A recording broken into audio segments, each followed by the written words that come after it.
로마서 5장 1절에서 11절까지의 말씀을 제가 받들어 봉독하도록 하겠습니다. 로마서 5장 1절에서 11절까지의 말씀입니다. 그러므로 우리가 믿음으로 의롭다 하심을 받았으니 우리 주 예수 그리스도로 말미암아 하나님과 화평을 누리자. 또한 그로 말미암아 우리가 믿음으로 서 있는 이 은혜에 들어감을 얻었으며 하나님의 영광을 바라고 즐거워하느니라. 다만 이뿐 아니라 우리가 환난 중에도 즐거워하나니 이는 환난은 인내를, 인내는 연단을, 연단은 소망을 이루는 줄 알미로다. 소망이 우리를 부끄럽게 하지 아니함은 우리에게 주신 성령으로 말미암아 하나님의 사랑이 우리 마음에 부은 바 됨이니 우리가 아직 연약할 때에 기약대로 그리스도께서 경건하지 않은 자를 위하여 죽으셨도다. 의인을 위하여 죽는 자가 쉽지 않고 선인을 위하여 용감히 죽는 자가 혹 있거니와 우리가 아직 죄인 되었을 때에 그리스도께서 우리를 위하여 죽으심으로 하나님께서 우리에 대한 자기의 사랑을 확증하셨느니라. 그러면 이제 우리가 그의 피로 말미암아 의롭다 하심을 받았으니 더욱 그로 말미암아 진노하심에서 구원을 받을 것이니 곧 우리가 원수 되었을 때에 그의 아들의 죽으심으로 말미암아 하나님과 화목되게 하였은즉 화목된 자로서는 더욱 그의 살아나심으로 말미암아 구원을 받을 것이니라. 그뿐 아니라 이제 우리로 화목하게 하신 우리 주 예수 그리스도로 말미암아 하나님 안에서 또한 즐거워하느니라. 아멘. 아까 우리 장로님 기도하셨지만 지난 한 주간 이란에서의 전쟁으로 참 온통 이렇게 참 소란스러운 가운데 보내었습니다. 참 안타까운 그런 이야기들을 많이 듣지요. 잘못된 폭격으로 인해서 어린아이들이 또 숨지게 되는 그런 일들도 있었고요. 또 이 전쟁으로 말미암아 전쟁으로 수많은 사람들이 죽는 것도 죽는 것이지만 또 어떻게 보면 먼 곳에 떨어져 있는 우리에게까지도 혹시 영향이 있지 않을까 해서 또 조마조마합니다. 우리나라 국민들 가운데는 비행기가 뜨지 못해서 그곳에 남아있는 그런 국민들도 있고 또 호르무즈 해협으로 들어오는 유조선이 막혀서 기름값이 갑작스럽게 하루 이틀 사이에 또 오르게 되어지는 그런 일들도 경험을 하게 되었습니다. 우리가 이런저런 일들을 참 예상하기란 참 어렵지요. 지난 우리가 시간들만 하더라도 이제 2월이 지나가고 나면 곧 따뜻한 봄이 오는 3월을 맞이하게 되지 않을까라고 하는 그런 기대가 있었는데 갑자기 들려오는 전쟁의 소식들, 그런 것들이 우리의 가슴을 납덩이처럼 짓누릅니다.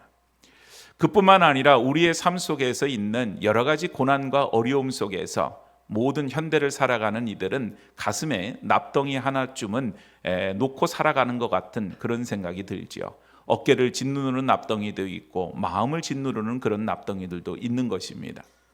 자, 그런 가운데에서 오늘 바로 소망이라고 하는 그것이 우리 가운데 있는가? 지금 이 끝이 보이지 않는 전쟁, 또 끝이 보이지 않는 우리의 삶의 어려움, 그곳에서 과연 그것을 벗어날 수 있는 소망이 우리 가운데 어디에 있는가라고 하는 그런 질문을 하게 되어집니다. 이스라엘 백성들이 이제 포로 생활을 시작을 할 때에도 비슷한 질문이었어요. 과연 포로로 이제 잡혀가게 되고 나라를 잃어버린 우리에게 소망이라고 하는 것이 있는가? 하나님은 지금 어디에 계시는가? 이런 질문들을 하게 되어진 것입니다. 오늘 이제 우리에게 있어서 똑같은 질문을 해보는 것이죠. 과연 지금 이렇게 어려운 상황 속에서 우리의 소망은 어디에 놓여져 있습니까? 중세시대에 연금술이라고 하는 그런 기술이 있었다고 합니다. 이 연금술이라고 하는 것은 다름 아닌 쓸모없는 납덩이와 같은 그런 금속을 금으로 바꾸고자 하는 그런 시도였습니다. 여러분, 무슨 마술이 아니고서야 어떻게 납덩이를 금덩이로 바꾸겠어요? 그런데 이상하게도 중세시대에 그런 시도들을 했다는 거예요. 그래서 이런저런 노력을 통해서 비밀스러운 공식을 만듭니다. 자기들만의 공식을 만드는 거죠. 그래서 이 납덩이를 도가니에다 넣고 녹일 때에 거기다가 어떤 재료들을 막 이렇게 넣고서는 해보면 나중에 이제 금으로 이렇게 변화되어서 나온다. 이런 이제 신념을 가지고 그걸 해봤어요. 결과는 어떻게 됐을까요? 당연히 실패했죠. 그런 기술이 있었더라면 지금의 금은 더 이상 금으로서의 가치가 없는 것이 되었을 겁니다. 사람들이 가지고 있는 탐심과 이기심, 욕심, 뭐 그런 것들이 납덩이를 금덩이로 바꾸고자 하는 그런 시도들을 해본 것이죠. 오늘 여러분, 그것이 그들에게는 소망이었다고 생각이 되어집니다. 납덩이를 금덩이로만 바꿀 수 있다면 그러면 우리가 가지고 있는 모든 문제들이 다 해결될 것이라고 그들은 믿었기 때문에 끊임없이 그런 시도들을 하였고, 납덩이를 금덩이로 바꿀 수만 있다면 부유함 속에서 안락하고 행복한 삶을 살아갈 수 있을 것이라고 생각했기 때문에 어떻게 보면 쓸모없는 그런 시도들을 그들이 끊이지 않고 했다, 이렇게 볼 수 있는 것이죠. 오늘 여러분, 우리에게도 그런 여러 가지 우리 마음속에 있는 납덩이들, 어깨를 짓누르고 있는 납덩이들, 이런 것들이 소망의 금덩이로 변화시키고자 하는, 바뀌었으면 하는 그런 마음들이 우리 가운데 있습니다. 때로는 우리의 힘으로 할 수 없는 많은 어려움들이 있지 않습니까? 우리가 깨어진 관계를 회복시키고자 하지만 우리의 노력으로 안 될 때도 있습니다. 지금 일어나는 전쟁을 우리의 힘으로 어떻게 그쳐보고자 하지만 그것이 생각처럼 어렵습니다. 또한 경제적인 어려움도 우리가 탈피하기에는 너무나도 연약하고 부족합니다. 그러나 이런 어려움 속에서 우리는 그 어려움을 만날 때 그 납덩이를 우리는 때로는 숨기고자 하거나 피하고자 하거나 그럴 때가 우리 가운데 있지요. 또한 우리에게는 마음 한곳에 어떤 소망으로서 이 납덩이가 금덩이로 그냥 바뀌었으면 하는 그런 소망도 우리에게는 있습니다. 오늘 여러분, 현실은 어렵고 현실은 고난 가운데 있고 그런 가운데 있는 가운데 오늘 하나님의 말씀을 우리는 받게 되어집니다. 오늘 바울이 로마서를 쓴 이 시대의 배경을 보면 지금의 시대와 다를 것이 없다는 생각이 들어요. 로마라고 하는 절대적인 그 힘을 가진 제국주의가 많은 성도들을 박해하고 많은 성도들이 그 박해로 말미암아 환난 가운데 놓여지게 되었다고 하는 것입니다. 언제 죽을 줄 모르는 환난이 성도들을 엄습하고 있습니다.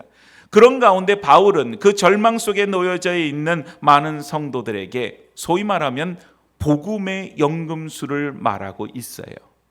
하나님의 복음으로 그 모든 것을 변화시키고 하나님의 복음이 우리가 참 고난 가운데 있는, 우리를 짓누르고 있는 그 납덩이로부터 시작하여서 황금으로 변화시키듯이 이 말 그대로 복음으로 우리의 생각이 바뀌어지고 우리의 삶이 달라지는 그런 은혜의 말씀을 바울이 해주고 있는 것입니다. 바울은 고난을 그냥 단순한 고난으로 보지 않았어요. 우리의 삶을 다 태워버리는 불꽃으로 본 것이 아닌 그 가운데에서 마치 순전한 금으로 변화시키기 위해서 그 풀무불에 들어가서 녹여지는 과정을 거치듯이 오늘 하나님의 만지심, 거룩한 과정으로 그 고난을 다루고 가시는 그런 하나님의 역사를 설명하고 있는 것을 보게 되어집니다. 오늘 여러분, 우리에게는 어떻게 보면 이런 황금으로 변화시키는 연금술과 같은, 그래서 어느 순간에 그냥 이렇게 되었으면, 그래서 금에 이 납덩이에 손을 얹고 이렇게 만졌더니 갑자기 황금이 되었다, 뭐 이런 어떤 기적적인, 어떻게 보면 있을 수 없는 그런 것을 기대하면서 살아가는지는 모르지만 그것은 진정한 소망이 되어질 수가 없지요. 하나님께서 우리의 삶의 과정마다 함께하여 주시고 동행하여 주시고 또 그런 가운데 우리의 삶을 만져주셔서 우리의 삶이 흘러 넘치는 가운데 주의 은혜로, 그리고 지금의 우리의 모습이 만들어지는 그런 것들, 그런 과정을 바라볼 때 지금 당하고 있는 어려움도 하나님의 함께하심과 만지심의 역사가 있어서 언젠가는 욥의 고백처럼 그가 나를 단련하신 후에는 내가 정금같이 나오리라 하신 그 말씀이 우리의 삶에 이루어지게 되어질 줄로 믿습니다. 그래서 오늘 고난 가운데, 어려운 가운데 있는 우리 모든 성도들이 오늘 하나님 말씀을 통하여서 그냥 헛된 소망이 아닌 진정한 소망을 우리가 되찾고 그런 가운데 우리가 당하고 있는 어려움과 고난들을 우리가 어떻게 이겨나가야 될지를 주의 말씀을 통해 살펴보고 그 말씀을 통하여서 다시 한번 소망 가운데 놓여지게 되어지는 귀한 성도들이 다 되어질 수 있기를 축복합니다.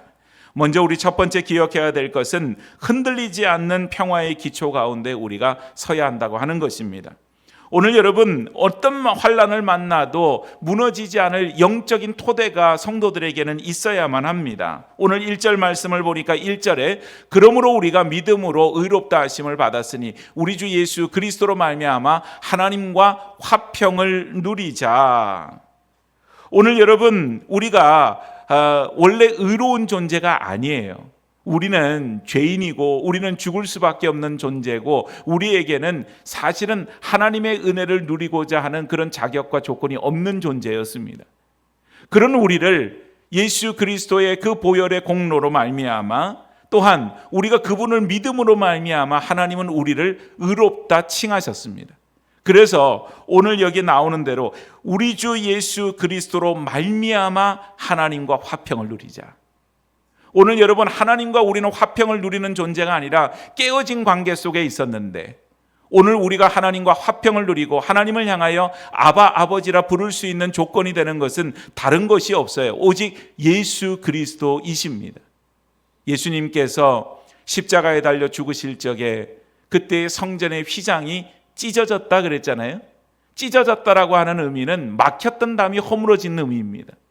하나님과의 막혀져 있던 그런 관계들이 예수 그리스도로 말미암아 이제는 하나님을 아버지라 부를 수 있고 하나님께 나아갈 수가 있게 되었고 오늘 이 시간 이 자리에 우리 함께 하나님 앞에 나와 예배를 드리는 것처럼 하나님께 우리가 마음을 다하여 예배할 수 있는 그건 다른 어떤 이유가 아닌 오직 예수 그리스도 때문이다. 이렇게 설명을 하는 것입니다. 오늘 여러분 우리의 인생에 있어서 화평이라고 하는 것은 어떤 의미일까요? 그냥 전쟁이 멈춰지면 화평이 생기고 아무 일도 일어나지 않으면 그러면 화평한 상태인가? 그 화평이라고 하는 것은 조건적인 것입니다. 그러면 언제든지 전쟁이 다시 일어나게 되면 그 화평은 무너지고 깨지는 것이에요. 오늘 여러분 우리의 삶에 경제적인 어려움이 없고 가정에 어려움이 없고 삶에 문제가 없고 그런 상황이 화평이 될 수 없어요. 왜냐하면 우리의 삶의 고난과 문제들은 늘 파도와 같이 끊임없이 닥쳐오기 때문입니다. 산을 하나 또 넘었더니 또 다른 산이 기다려져 있고 또 그 산을 넘었더니 또 다른 산이 기다려져 있지요. 삶의 파고 고난의 파도는 우리 가운데 그와 같이 닥쳐올 때가 많이 있습니다. 그래서 조건적인 것을 통하여서 화평을 논하고자 하면 그건 진정한 화평이 될 수 없어요. 오늘 진정한 화평은 뭔가 예수 그리스도로 말미암은 것입니다. 죄로 인해 죽을 수밖에 없는 우리가 예수 그리스도의 십자가의 보혈로 하나님과 화평을 누리는 그런 것, 조건이 아닌 하나님으로 인하여서 얻는 화평, 평화, 그것을 히브리어로 우리가 잘 아는 단어로 뭐라 그러느냐? 샬롬이라고 하는 말을 쓰는 거예요. 샬롬.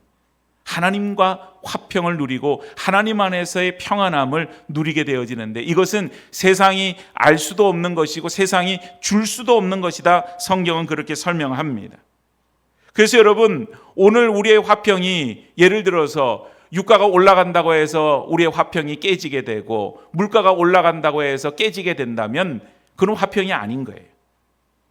오늘 아무리 어려움 가운데 있어도 우리가 주님과 함께 할 때 주님이 주시는 평안함으로 우리의 심령이 채워져야 한다는 것이죠. 오늘 본문 2절을 다시 한번 보니까 2절에 이렇게 설명을 하고 있지요. 또한 그로 말미암아 우리가 믿음으로 서 있는 이 은혜에 들어감을 얻었다. 은혜에 들어감을 얻었다. 들어간다라고 하는 것은 어디로 들어가는 것이냐? 바로 왕을 아련하기 위해서 들어가는데 여러분 고대 사회는 왕이 부르지 않는데 함부로 왕 앞으로 나아갈 수가 없는 겁니다. 그랬다가는 죽임을 당해요. 우리가 에스더서를 통해서 알고 있지요. 그러니까 이 왕 앞에 왕을 만나기 위해서 들어가는 것은 왕의 부르심을 받고 어느 누구도 그 앞길을 막을 수가 없어요. 당당한 발걸음으로 왕을 만나기 위해서 들어가는 겁니다.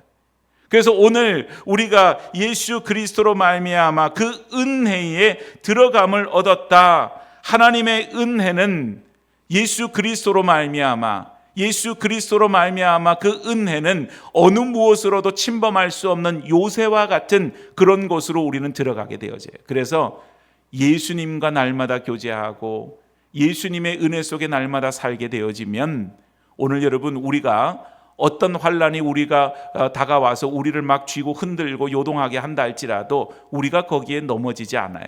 그리고는 오직 예수님과 더불어서 그 모든 고난 속에서도 화평을 잃어버리지 않게 되어진다고 하는 사실입니다. 제가 언젠가 한번 여러분들에게 그런 간증 비슷한 고백을 한 적이 있었는데, 참 어려웠던 그런 그 시절에 이제 아주 그런 먼 곳으로 이제 그 생계를 위해서 이렇게 아르바이트를 하기 위해서 다니곤 했었어요. 그래서 편도로 2시간 반을 걸리니까 하루에 5시간 왕복을 하면서 일을 하러 가는데, 한 2달 지나고 나니까는 마음이 괴롭고 힘이 드는 거예요. 내가 지금 뭘 하고 있는 거지? 그런 생각이 드는 거죠. 그래서 어느 날 일을 다 마치고 나서 버스 정류장에 서서는 버스를, 이제 시외 버스니까 그 버스가 오는 시간에 맞춰서 버스를 기다리고 있는데, 그때 그냥 그 온통 머릿속은 그냥 뭔가 하여튼 엉클어진 실타래처럼 복잡한 거예요. 마음도 심란하고 그냥 괴롭고 뭐 하여튼 그 굉장히 어려웠어요.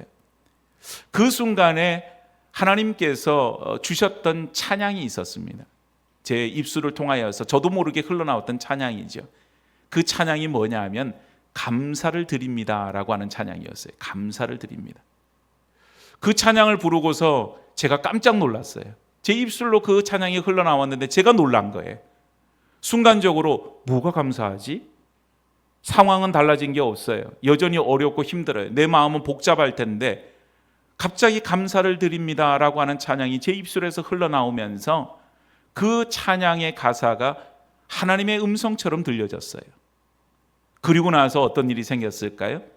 제 마음이 마치 어지럽게 누군가 막 낙서를 해놨는데 그 낙서가 흔적도 없이 깨끗한 지우개로 깨끗하게 지워버린 것 같은 그런 마음의 평안함을 얻게 되었습니다. 오늘 여러분, 우리가 환경과 조건에만 그 평안함을 둔다고 하면 절대 가질 수 없는 것이 평안함이에요. 그런데 하나님이 주시는 그 평안함은 세상이 줄 수도 알 수도 없는 것이라 그랬죠. 그렇기 때문에 세상 사람들은 이해를 못해요.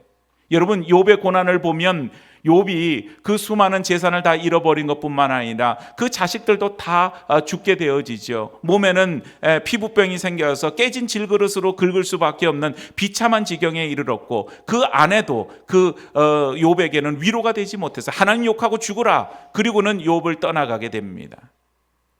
그런 상황에 놓여져서 친구들은 와서 위로가 안 되고 끊임없이 네가 죄를 지어서 그런 일이 생겼지, 그리고는 욥을 공격해요. 그런데 욥은 입술로 하나님 앞에 범죄하지 않습니다. 원망하지 않는 거예요. 그리고는 욥의 고백은 뭡니까? 주신 자도 여호와시니 취하신 자도 여호와시로다. 여호와 이름이 찬송을 받으실지니라. 그런 고백을 하죠. 여러분, 이해가 가세요? 여러분에게 있는 재산이 어느 날 갑자기 다 사라져 버렸어요. 여러분들의 자녀들이 갑자기 다 세상을 떠나버리게 되었어요. 그런 가운데에서 대부분의 사람들은 아마도 자기가 믿는 신을 향하여서 원망과 끊임없는 분노를 쏟아낼 것입니다. 하나님, 어떻게 이러실 수 있습니까? 내가 하나님 앞에서 신앙생활을 하고 하나님 앞에서 그 하나님의 교회를 섬기고 내가 얼마나 최선을 다해서 신앙생활을 했는데 어떻게 나한테 이럴 수가 있습니까? 그 고백이 있을 수밖에 없는 거지요. 그러나 하나님 앞에서 믿음의 사람들은 바로 욥의 고백처럼 주신 자도 여호와시니 취하신 자도 여호와시오니 오직 여호와 이름이 찬송을 받으실지니라. 그 고백을 할 수가 있는 것입니다. 언젠가 제가 말씀드렸던 찬송가 작사자였던 스태포드라고 하는 분이 있었지요. 이분은 자기가 가지고 있는 모든 재산이 어느 날 갑자기 다 불타서 없어져 버렸어요. 그래서 시름에 빠져 있어서 식구들을 위로하기 위해서 식구들을 배를 태워서 유럽을 보냈는데 그만 풍랑을 만나서 그 배에 있던 딸들이 다 바다에서 죽고 맙니다. 그 스태포드라고 하는 분이 그 대서양을 건너가면서 한 지점에 머무르게 되는데 바로 누군가가 가리켜요. 저기가 바로 당신의 딸들이 빠져 죽은 곳이라고 얘기를 해줘요. 보통 사람은 분노와 아마 하나님에 대한 원망으로 가득 찼을 텐데 스태포드는 거기서 펜을 들어서 작사를 하게 되죠. 글을 씁니다. 그때 불렀던 썼던 그 가사가 뭐예요? 바로 내 평생에 가는 길이었어요. 내 평생에 가는 길 순탄하여 늘 잔잔한 강 같든지 금풍파로 무섭고 어렵든지 나의 영혼은 늘 편안한 내 영혼 평안해 내 영혼 평안해. 여러분 믿겨지세요? 어떻게 그 상황에서 이런 작사를 할 수 있어요? 어떻게 그 상황에서 내 영혼이 평안하다고 말할 수 있어요?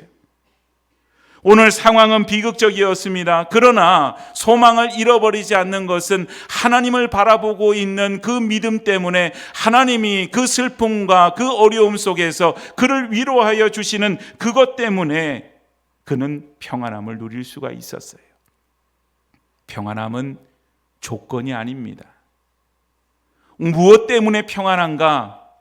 우리가 살아가는 가운데 경제적인 여유가 있고 우리가 건강하고 우리의 삶에 문제가 없고 우리의 자녀들 때문에도 어려움이 없어서 우리가 평안한가? 그건 진정한 평안함이 아니에요. 하나님과 화평을 누리고 하나님 안에서 우리가 경험되어지는 그 평안함만이 진정한 평안함이 되어질 줄로 믿습니다. 오늘 욥은 그런 고백을 하지요. 그가 나를 단련하신 후에는 내가 정금같이 나오리라. 오늘 고난 중에 있어도 하나님과 더불어 화평하고 그 가운데 하나님의 위로와 평강으로 우리를 만지시고 우리를 정금으로 만드시는 그 놀라운 역사를 믿음의 눈으로 바라보며 주의 평안 가운데 놓여지는 성도들이 되어지기를 축복합니다. 두 번째는 그래서 고난을 우리의 정금으로 만드시는 하나님의 손길을 우리는 경험하게 되어지죠. 오늘 여러분 3절을 보니까 이렇게 되어져 있어요. 다만 이뿐 아니라 우리가 환난 중에도 즐거워하나니. 여러분 환난 좋아하십니까? 누가 환난을 좋아하겠어요? 아무도 없죠. 환난 좋아하는 사람은. 그런데 그 환난 중에도 바울은 즐거워한다 그랬어요. 여러분 이게 말이 되는 소리예요? 환난을 당하면 괴로워해야 됩니다. 환난을 당하면 힘들어해야 되는데 환난 중에서 즐거워한대요. 그 말의 의미는 오늘 여기에 보니까 환난이 환난으로 끝나는 것이 아니라 환난은 뭐를? 인내를, 인내는 연단을, 연단은 소망을 이루는 줄 알미로라. 오늘 그 환난이 환난으로 마무리되어지는 것이 아닌 그 환난을 소망으로 이끄시는 하나님 그 역사를 바울은 보고 있었던 것입니다. 오늘 여러분 연단이라고 하는 것이 어떤 의미예요? 순금을 만드는 그 과정이 연단의 과정이거든요. 가끔 텔레비전에서 순금을 만드는 과정을 다큐멘터리로 보여주는 때가 있더라고요. 그러니까 언젠가 한번 본 적이 있었는데요. 정말 이런 황금이 조금밖에 없으니까 조그마한 요런 무슨 그릇에다가서는 이 금속들을 넣어요. 거기에 금도 있고 금 섞인 여러 가지 뭐도 있고 이렇게 해갖고 녹이는데 이 불이 얼마나 센지 몰라요. 그래서 나중에 설명한 거를 들어보니까 그 안에 있는 쇠들을 황금을 녹이려고 하면은 불순물을 태워서 없애려고 하면 온도가 1000도씨 이상이 되어져야 된다 그래요. 여러분 물이 끓으면은 몇 도입니까? 100도잖아요. 그런데 황금을 만들기 위해서는 그거의 10배의 열이 가해져야만 이게 녹는 거예요.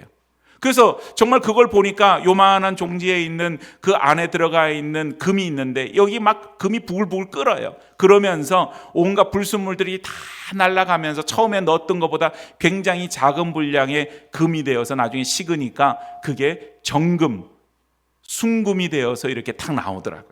그게 바로 연단의 과정인 것입니다. 오늘 우리의 삶에는 수많은 찌꺼기가 태워지는 과정들이 있지요. 그것이 때로는 고난이라고 하는 말을 씁니다. 고난의 과정을 통하여서 우리의 성품을 하나님이 다루어 가십니다. 때로는 자기 의로 충만한 경우에, 때로는 가짜 믿음으로 외식하는 믿음으로 있는 경우에, 또 여러 가지 잘못된 그런 습관들, 이런 것들을 하나님께서 태워가시는 그런 과정이 연단의 과정이라고 하는 것입니다. 그런데 연단의 과정은 너나 할 것 없이 다 고통스러워요. 힘들지 않은 연단의 과정은 없습니다. 근데 여러분, 연단이 연단으로만 끝나면 우리가 참 진짜 소망이 없는 거예요. 근데 하나님은 그 연단을 어떻게 해요? 소망을 이루는 과정으로 삼아 가신다고 하는 사실입니다. 이스라엘 광야에 시띠나무라고 하는 나무가 있어요. 성경에도 나와요. 근데 이 시띠나무는 모진 그 광야의 조건 속에서 자라나는 그런 나무입니다. 너무 뜨거운 그런 햇빛에 노출이 되고 정말 비도 오지 않는 척박한 그 광야 땅에서 참 어려운 환경 속에서 자라나게 되어져요. 그래서 성경에서 나중에 그 나무를 가지고 뭘 만들려고 하나님 말씀하시냐면 바로 그 나무 가지고 법궤를 만들어라, 언약궤를 만들라, 이렇게 말씀합니다. 조각목이라고도 얘기를 하죠. 그 왜 도대체 그 나무가 그렇게 쓰임을 받았을까? 이렇게 보면 겉으로 보여지는 시띠나무는 너무 볼품이 없는 거예요.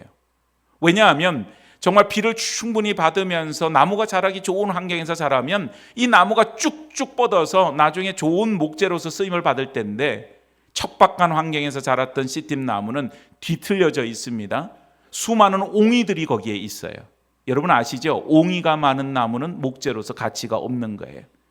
그래서 아마 그것이 조각목으로서 붙여서 그리고는 언약궤를 만드는 도구로 쓰임을 받았던 것 같아요. 그런데 그 나무가 그런 어려운 속에 자라났지만 특징적인 것이 있습니다. 너무 힘들고 어려운 환경 속에 자라났던 그 나무는 세상의 어떤 나무보다도 단단하다는 거예요. 그러면서 시간이 지나도 썩지 아니하는 그런 성질을 가질 정도로 이 나무가 그렇게 아주 튼튼한 그런 나무라고 하는 겁니다. 오늘 여러분, 우리가 모진 풍파를 만나면서 그것을 딛고 일어나서 오늘 이 시대에까지 우리의 삶이 이어졌기에 오늘 우리에게 조그마한 풍랑과 바람이 불어도 우리는 넘어지지 않지요. 하나님께서 우리를 붙들고 계셨고 지금도 우리를 붙들고 계시고 그리고 앞으로도 붙들고 계시라고 하는 믿음, 그것은 어디서 나오는 것입니까? 그냥 우리가 화초와 같이 그냥 이런 그 비닐하우스에서 온실 속에서 자라난 그런 존재가 아닌, 비바람도 때로는 맞고 뜨거운 햇빛에 노출되기도 하고 그런 가운데서 우리가 자라면서, 그러면서 우리에게는 뭐예요? 강인한 생명력을 가지게 된 것이죠. 오늘 여러분, 세상 속에서는 그래요. 인생의 환난이라고 하는 것, 그것은 피하는 대상이고 이것은 우리가 회피하고자 하는 그런 것으로만 여겨질 때가 얼마나 많은지 모릅니다. 그런데 오늘 우리에게는 그것을 딛고 넘어가고 이겨낼 수 있는 힘과 능력이 우리 가운데 있는 것이에요. 5절 말씀을 다시 한번 보면, 소망이 우리를 부끄럽게 하지 아니함은 우리에게 주신 성령으로 말미암아 하나님의 사랑이 우리의 마음에 부은 바 됨이니. 성령으로 말미암아 하나님의 사랑을 우리 가운데 하나님이 부어주셨어요. 하나님이 끊임없이 우리에게 말씀하는 거예요. 내가 너를 사랑한단다. 고난 중에 있을 때에도 내가 너를 사랑한단다. 어려움 중에 있을 때, 범죄함 가운데 있을 때도 내가 너를 사랑한단다. 하나님이 끊임없이 말씀해 주시는 거예요. 그래서 여러분, 하나님의 그 사랑으로 말미암아 우리는 우리 가운데 있는 그 어려움들을 내 혼자의 힘으로가 아닌 주님의 사랑과 은혜로 그것을 넘어갑니다. 사람이 제일 어려울 때가 언젠가 이렇게 봤더니 터널 속에 갇혀 있을 때인 것 같아요. 여러분, 우리나라에서 물론 철도 터널로는 심지어는 50km가 되는 그런 터널도 있다 그러는데, 그냥 자동차로 가는 터널 중에 제일 긴 터널이 몇 킬로나 되는지 아세요? 11km가 된다 그래요. 양양 인제를 관통하는 그 터널이라 그러는데 11km, 상상만 해도 엄청나게 긴 거리 아닙니까? 그거에 못 미쳐도 긴 터널을 꽤나 저는 운전을 해서 통과해 본 적이 있는데, 어떤 때는 터널을 들어가서 그냥 운전을 하고 있는데 순간적으로 답답해지는 것을 느낄 때가 있어요. 이거 언제 끝나지? 언제 내가 바깥으로 벗어날 수가 있지? 그리고는 무슨 영화에서 일어나는 일처럼 터널에서 만일 무슨 일이 생긴다면 어떻게 될까? 갑자기 엉뚱하게도 그런 생각이 들 때가 있죠. 그런데 그 터널에서 그 어둠 속에서 참 그런 절망과 그런 어떤 어려움들을 이렇게 벗어버리고 소망을 가지게 될 때는 뭔가 터널을 벗어났을 때가 아니라 저 끝에 조그마한 터널의 구멍이 보일 때입니다. 저기쯤 가면 그러면 내가 이 터널로부터 통과해서 바깥으로 나갈 수 있겠구나. 그러면 괜찮은 거예요. 그런데 앞을 바라보도 터널입니다. 뒤를 바라보도 터널입니다. 그 터널 속에 갇혀 있을 때는 어렵고 힘든 거예요. 사람이 저마다 놓여져 있는 위치가 다 다를 수 있습니다. 지금 어떤 분은 터널 중간에 계신 분이 있을 수 있고, 또 어떤 분은 저 눈앞에 이제 끝이 보이는 가운데 있는 그런 분들 계실 수 있어요. 또 어떤 분들은 터널 막 벗어나서 바깥으로 나와서 이제 밝고 환한 그 광경을 맞이하는 그런 순간에 놓여져 있는 분들도 있을 수 있어요. 그러나 여러분, 어떤 상황이 되었든지 간에 우리에게 있어서 한결같은 믿음의 고백은 하나님께서 지금의 우리의 고난의 시간들을 통하여서 우리를 만지시고 우리를 다루어 가시고 우리를 빚어 가셔서 언젠가 욥의 고백처럼 그가 나를 단련하신 후에는 내가 정금같이 나오리라. 그 고난은 고난으로 끝나는 것이 아닌 그 고난, 그 어려움, 그 연단, 그 과정을 통하여서 소망의 길, 즉 마지막 터널의 끝을 향하여서 우리가 나아갈 수 있음을 우리는 믿음으로 바라보며 고백하는 그런 성도들이 되어야 할 줄로 믿습니다. 세상을 살아가다 보면 수많은 어려움을 봉착할 때 그 어려움을 만날 때마다 낙심하고 절망해 버린다면 우리의 삶은 너무 힘들고 어려운 법입니다. 어려운 가운데 있어도, 심지어는 터널 중간에 있어도 반드시 조금 가다 보면 아무리 긴 터널이라 할지라도 그 끝은 반드시 나온다. 그 믿음으로 오늘 하나님이 우리를 정금같이 만들어 주신다는 그 믿음의 고백으로 지금의 터널들을 기꺼이 통과할 수 있는 믿음의 사람들, 믿음의 성도들이 되어지기를 축복합니다. 마지막 세 번째는 끝까지 우리를 책임지시는 십자가의 사랑을 신뢰해야만 합니다. 오늘 여러분, 우리에게 있어서 사랑이라고 하는 것은 때로는 그냥 일시적일 때가 대단히 많이 있어요. 사람들의 감정은 그런 것이죠. 남녀가 사랑을 해도 그것이 아주 일시적인 경우들이 대단히 많고, 또 사람들 간의 관계 속에서 일어나는 사랑도 그럴 때가 많아요. 그러나 하나님께서 우리 가운데 베푸시는 사랑은 그런 종류의 사랑이 아닙니다. 오늘 보니까 우리의 상태를 뭐라고 조명하고 있냐 하면 6절 말씀에 보니까 이렇게 말합니다. 우리가 아직 연약할 때에, 또 8절 말씀을 보니까 이렇게 말해요. 우리가 아직 죄인 되었을 때에, 그리고 10절에 보니까 심지어는 뭐라고 말하냐, 우리가 원수 되었을 때에. 오늘 여러분, 우리는 그런 존재였어요. 하나님과 심지어는 원수된 그런 우리들을 하나님께서 그 아들 독생자 예수 그리스도를 이 땅에 보내시고 원수된 우리를 구원하신 것입니다.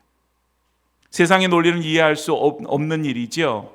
오늘 성경에 나오는 것처럼 세상에서는 때로 다른 사람을 위해서 목숨을 버리는 일들이 있는데, 그 어떤 사람들 때문입니까? 나쁜 사람을 위해서 목숨을 버려요? 아닙니다. 선한 사람, 착한 사람, 내 편을 위해서는 내가 목숨을 버리는 일이 간혹가다 그것도 있다 그래요. 그런데 오늘 하나님의 사랑은 원수된 우리를 위해서 아들을 내어주신 것입니다. 그래서 여러분, 세상의 것을 보면 영원한 것이 없어요. 나라도 그렇잖아요. 나라도 바벨론이라고 하는 강대국이 있었지만 그 나라도 멸망을 했어요. 그리고 이어서 들어온 페르시아 제국도, 성경의 메대와 바사라고 하는 그 나라도 시간이 지나니까 멸망을 해버렸어요. 그리고 나서 들어선 그리스도 멸망을 했고, 예수님 당시에 있었던 로마 제국도 지금 멸망하고 없어요. 세상은 모든 것이 유한한 것입니다. 그런데 유일하게 영원한 것이 있어요. 그것은 바로 하나님의 사랑인 줄로 믿습니다. 하나님 우리를 사랑하시는 것은 영원한 것이에요. 십자가의 사랑이에요. 십자가에서 우리를 구원하시기 위해서 하나님이신 당신께서 육신의 몸을, 인간의 몸을 입으시고 고난을 당하시고 그리고 죽으신 그 사건이 십자가의 사랑의 사건이었다고 하는 것입니다. 우리가 잘 아는 손양원 목사님 얘기를 우리가 알지요. 여순 사건 때 공산당이었던 사람들로 인해서 사랑하는 아들의 목숨을 잃어버리게 되었어요. 나중에 그 공산당들이 잡혔을 때 많은 사람들은 저들을 죽여야 된다고, 처단해야 된다고 얘기하지만 손양원 목사님은 어떻게 하셨습니까? 자기 아들을 죽인 그 참 철천지 원수와 같은 그들을 자기 양자로 삼았어요. 심지어는 자기의 성을 따서 이름도 손재선이라고 하는 이름을 붙여줘서 평생을 아들로 삼고 사랑하고 그렇게 했다는 것입니다. 사람의 힘으로 그렇게 할 수 있었을까요? 복음의 능력이었을 것입니다. 사람의 본성은 정말 증오와 그리고 복수하고자 하는 그런 본능이 우리 가운데 끊이지 않아요. 그런데 오늘 다른 사람을 향하여서 심지어는 원수를 향해 사랑할 수 있다. 사람의 힘이 아닌 것입니다. 하나님께서 예수 그리스도를 통해서 우리를 구원하신 것처럼 많은 신앙의 선배들이 바로 예수 그리스도의 사랑으로 그런 일을 할 수가 있었다는 것이에요. 사랑하는 여러분, 세상은 복잡하고 어지러워요. 그래서 세상의 원리대로 쫓아가자고 하면 나한테 잘해주는 사람 잘해주고 나한테 원수같이 대하는 사람 나도 원수같이 대하고 그렇게 살라고 세상은 우리에게 종용합니다.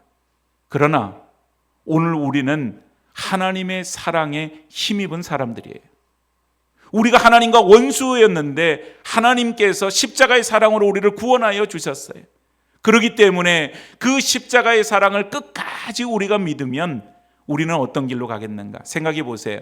하나님이 이렇게 값비싼 대가를 치르시고 우리를 구원하셨는데 우리에게 환난을 당할 때에 그냥 뒷짐 딱 지시고 어떻게 되나 보자 그러고는 바라보시다가 우리가 고난 가운데에서 힘들어하고 우리가 망하고 하는 것을 그냥 가만히 하나님이 지켜만 보시겠냐고요. 하나님이 얼마나 값비싼 대가를 치르시고 우리를 구원하여 주셨는데 사랑하는 성도가 환난 가운데 있을 때, 고난 가운데 있을 때 절대로 그냥 내버려 두지 않습니다. 하나님께서 나중에는 반드시 그가 나를 단련하신 후에 내가 정금같이 되리라. 그 모든 일들이 우리 성도들의 삶 가운데 이루어질 줄로 믿습니다. 오늘 11절 말씀을 보세요. 그뿐 아니라 우리가 이제 우리로 화목하게 하신 우리 주 예수 그리스도로 말미암아 하나님 안에서 또한 즐거워하느니라. 오늘 여러분, 우리의 즐거움은 세상적인 것이 아니에요. 예수 그리스도로 말미암아 하나님의 자녀가 된 기쁨이요 즐거움인 것입니다. 오늘 이 세상은 한 치 앞을 내다볼 수 없을 정도로 불안하고 복잡합니다. 그런데 여러분, 자꾸 환경만 바라보면 그 복잡하고 불안한 늪에 자꾸 빠져드는 것 같아요. 이제는 여러분, 우리의 눈이 어디를 향해야 될까요? 눈을 들어 산을 보아라. 너희 도움이 어디서 올까? 너희 도움이 천지를 지으신 여호와에게서로다. 우리를 사랑하시고 우리를 단련하실 뿐만 아니라 우리로 하여금 정금같이 나오리라 그 고백대로 되어지는 그런 역사를 이루시는 하나님, 그 하나님을 바라보며 우리가 하나님 안에서 십자가 사랑 붙들고 이 험한 세상 가운데 오직 믿음으로 승리하는, 그래서 하나님이 납덩이와 같은 그런 것이 우리 가운데 짓누르고 있어도 하나님이 그것을 정금으로 바꾸시는 연금술사, 바로 그분이 되셔서 우리 가운데 큰 소망을 더하여 주시는 것을 믿고 주님만을 섬기는 주님의 백성들이 다 되어질 수 있기를 주의 이름으로 축복합니다. 우리 함과 같이 찬양하겠습니다.